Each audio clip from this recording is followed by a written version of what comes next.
कहानी दो बहुओं की। नीता को तारीफ शब्द पता ही नहीं था।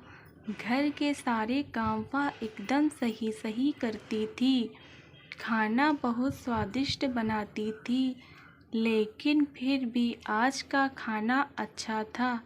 बहू ऐसा उसकी सास कभी भी बोलती नहीं थी, और पति भी कभी उसकी प्रशंसा नहीं करता था। उसने बनाया हुआ खाना चुपचाप खाकर उठकर दोनों पति और सास चले जाते थे। उसने खाना खाया या नहीं, इसका उन दोनों को फर्क नहीं पड़ता था। सास को वह पसंद नहीं थी। उसके हाथों से जरा सी भी भूल हो गई तो सास तुरंत गुस्सा करती थी। उससे भी बुरी बात यह थी कि उसके पति और उसके बीच बातचीत का ज़्यादा नहीं होती थी, और उन्होंने ये चुप्पी बनाए रखी थी। वह उस पर ध्यान नहीं देता था। परदेश में पढ़ाई करने गया हुआ छोटा देवर मात्र समय समय पर नीता को फ़ोन करता था, पूछता था भाभी कैसी हो। उसका फ़ोन आने पर नीता बहुत खुश हो जाती थी। अपना मन हल्का करने का उचित स्थान था। नीता का कुछ ही दिनों में देवर की पढ़ाई खत्म हो गई और वह घर आ गया।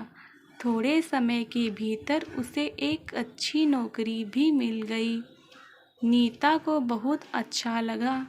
नौकरी लग जाने के बाद उसकी सास अपने छोटे बेटे की शादी के लिए बातचीत करने लगी, पर देवर को एक भी लड़की पसंद नहीं आती थी। इसने ही बोला होगा उसे मना करने को, सोचकर सास नीता को ही दोष दे रही थी। नीता को चिंतित देखकर देवर ने अपनी भाभी से कहा, मैं एक लड़की से बहुत प्यार करता हूँ, मैं उसी से शादी करूँगा।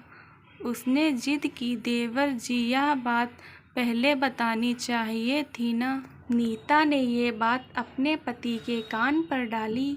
इस बात पर उसने थोड़ी कीट पीट की, लेकिन लड़की देखकर वह भी तैयार हो गया। सवाल बचा, सास का अपने छोटे बेटे का मन कैसे दुखाएगी। वह बाद में उनकी भी हाँ हो गई। नीता को बहुत खुशी हुई। उसे लगा एक अच्छी सहेली आ जाएगी, अब साथ देने के लिए, दिल के राज बताने के लिए। पर कैसी होगी छोटी देवरानी हमारे साथ, और इस घर में वह एक अलग दुनिया बसाने पर जोर देगी। देवर जी को इस विचार से थोड़ा टेंशन आ गई। नीता कुछ दिनों बाद नीता की छोटी देवरानी चौखट लगाकर घर में आई। देवरानी ने घर में आते ही सारे घर की जिम्मेदारी अपने हाथों में ले ली। अब सास ने अपनी छोटी बहू की ज़्यादा ही तारीफ करना शुरू कर दिया। उसे माँ जैसा प्यार करने लगी। यह देखकर नीता की आंखों में आंसू आ जाते। वो सोचती, मैं भी तो यही काम करती थी, फिर मेरे साथ ही क्यों ऐसा बर्ताव। अब थोड़े दिनों बाद छोटी देवरानी पूरे घर पर राज करेगी, और फिर मेरी जगह वहाँ पर कोने में होगी। अपने ही विचारों में खो गई नीता। नीता के भाव समझने पर छोटी देवरानी नीता के हाथ अपने हाथ में लेकर बोली, दीदी मुझे सब पता है, मुझे अपनी छोटी बहन समझिए, देखना बहुत जल्दी सब ठीक हो जाएगा। छोटी देवरानी ने पूरे घर की जिम्मेदारी तो ले ली, लेकिन कामों में कुछ न कुछ बार बार भूल करती थी। फिर देवरानी नीता के पास जाती और मदद मांगती थी। ऐसा रोज होने लगा। यह देखकर सास लेकिन गुस्सा हो गई। मेरे रहते हुए वह छोटी बहू बड़ी बहू को क्यों पूछती रहती है। फिर सास भी रसोई घर में आकर सारा काम शुरू करने लगी। धीरे धीरे वह छोटी बहू के साथ साथ अनजाने में बड़ी बहू से भी प्यार से बर्ताव करने लगी, प्यार से बोलने लगी। अब सास और दोनों बहुओं में अच्छी दोस्ती होने लगी। इस वजह से बड़ी बहू का स्वभाव भी अच्छा होने लगा। उसके स्वभाव में खुलापन आ गया।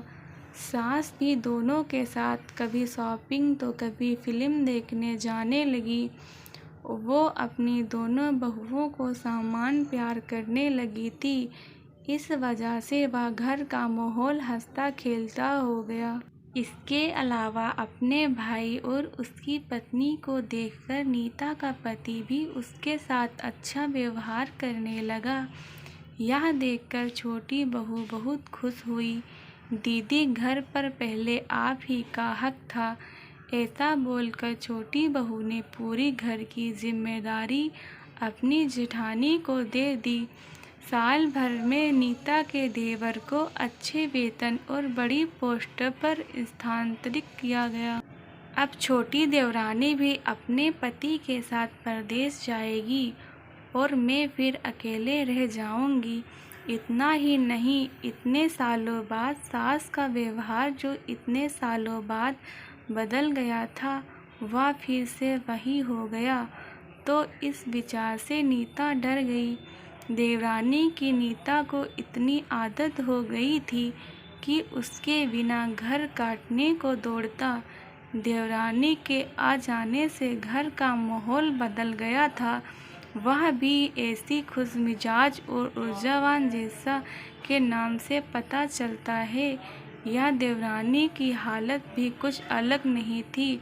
उसे दुख हुआ कि यदि यह रहना पड़ेगा तो उसे अपनी पति से दूर रहना पड़ेगा।